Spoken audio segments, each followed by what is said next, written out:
é realmente uma situação dramática que estamos a viver. Eu vivo intensamente, eu tenho estado em todas as lutas contra as guerras, Iraque, Líbia, Síria, Afeganistão, desde que me lembro, tenho estado em todas estas lutas e esta é mais uma. E é uma luta dramática, como têm sido muitas outras, devo dizer, não é? Não é por estar mais perto, ela torna-se mais intensa apenas porque, como pode imaginar, a cobertura mediática aqui na Europa é praticamente obsessiva, não só na Europa, mas no Atlântico Norte, no eixo do Atlântico Norte, que inclui também o Brasil, que inclui a Austrália e que inclui talvez também o Japão.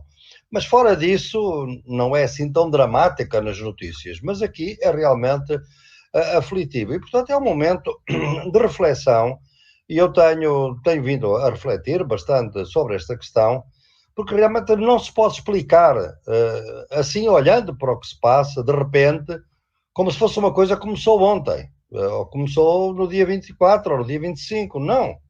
É uma coisa que vem de há muitos anos, provavelmente. Nós teríamos que ver que, se quiséssemos ir às causas mais remotas, bem, é difícil ir às causas mais remotas, porque iríamos ter que entrar pela Primeira Guerra Mundial. Mas pelo menos realmente entender como é que, quando foi do armistício, quando foi a paz de 1945, no final da Segunda Guerra Mundial, realmente os russos, neste caso o Bloco Soviético, tinha realmente um interesse em que a Ucrânia fosse desnazificada, porque a Ucrânia foi, através de um líder fascista, Stefan Bandera, foi realmente um país onde houve, obviamente, ucranianos que lutaram ao lado dos russos, mas houve também muitos ucranianos que lutaram ao lado de Hitler e que esses, de facto, depois da paz, não foram punidos, não foram entregues a nenhum tribunal e, pelo contrário, continuaram extremamente ativos, sobretudo o chamado Batalhão Azov, que é um batalhão anti-judaico, anti-LGBTIQ, com atitudes extraordinariamente racistas e sexistas, que são conhecidas como todos os neonazis, e que continuaram a ter um grande peso na Ucrânia. Portanto, esse tema é um tema que, por vezes, os médias ocidentais nem entenderam porque é que o Putin ia falar de desnazificação, porque eles nem nunca se tinham dado conta que houve realmente uma preponderância de forças nazis na Ucrânia, ao contrário dos outros países, de facto, não é? E, portanto, é uma questão que também tem que se analisar na história. Mas a história mais recente, meu caro, tem muito a ver, obviamente, com a queda do Bloco Soviético, com os acordos que ocorreram depois disso, sobretudo por mão de Gorbachev, que realmente as condições que expuseram para que houvesse paz e, sobretudo, que era o grande objetivo dos ocidentais, que a Alemanha viesse a ser unificada e que, portanto, a União Soviética e depois a Rússia aceitassem efetivamente a união das duas Alemanhas, que obviamente ficaria a ser outra vez um país economicamente muito poderoso, eles foram muito claros, sim, desde que não haja militarização daquela zona e desde que nós encontramos aqui uma almofada de neutralidade, que era uma almofada que já existia, que é o caso da Suíça, que é o da Áustria, que é da Finlândia, que não entrassem para a NATO, porque aliás se previa naquela altura que a NATO ia acabar, porque se a NATO tinha existido porque havia o Pacto de Varsóvia, o Pacto de Varsóvia dissolveu-se, não deixou de haver União Soviética, então também porque é que vai haver a NATO? Portanto, havia todo o entendimento.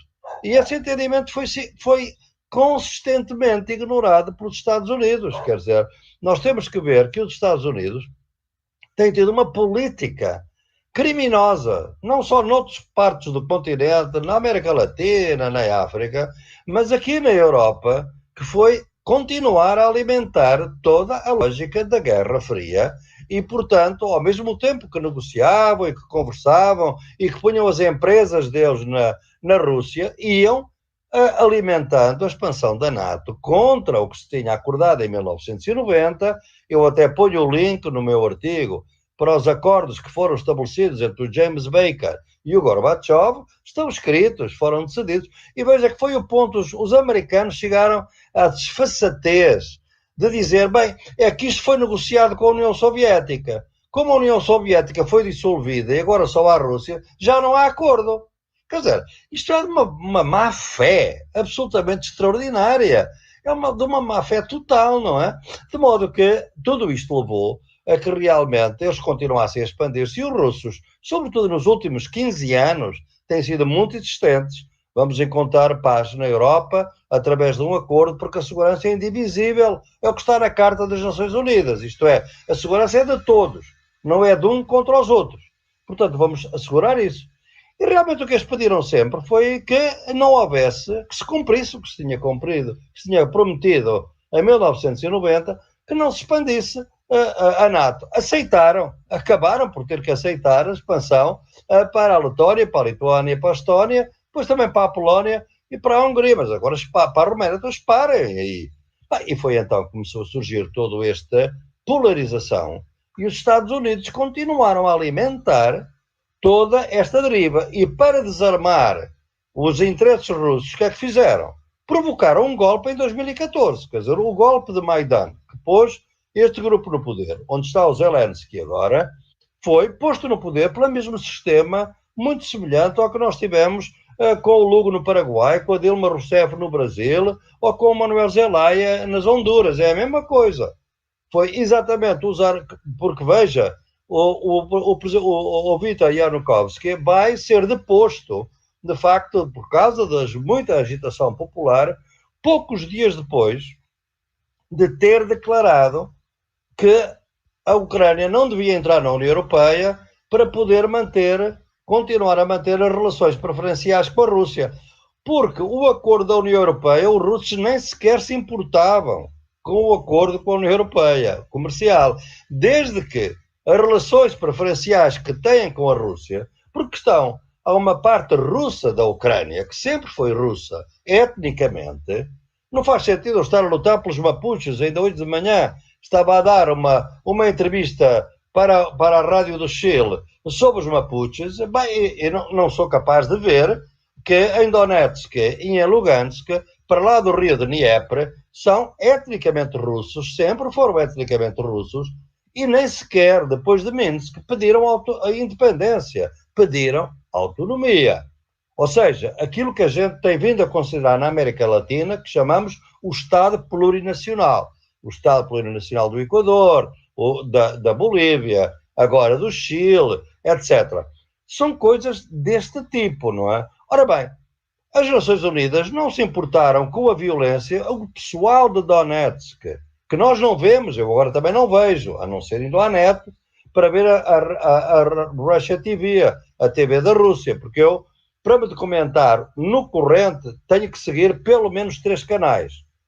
E estes 3 canais, aqui na Europa, é diferente certamente no Brasil, é o canal turco, que é um canal, neste momento, pró-ocidental, contra a invasão, mas é um canal muito bem construído, canal internacional, a TRT, é a Al Jazeera, também contra a invasão da Ucrânia, mas também com uma boa reportagem, e a Russia TV, a RT, para poder ter uma visão do outro lado e ir compondo as minhas opiniões, vendo que realmente, enquanto os outros só mostram as pessoas a fugirem da Ucrânia para a Polónia, bem, na outra a gente vê os ucranianos russos a fugirem para a Rússia, porque estão a ser bombardeados ainda agora, em Donetsk. De maneira que tudo isto mostra que é uma guerra que poderia ser evitada.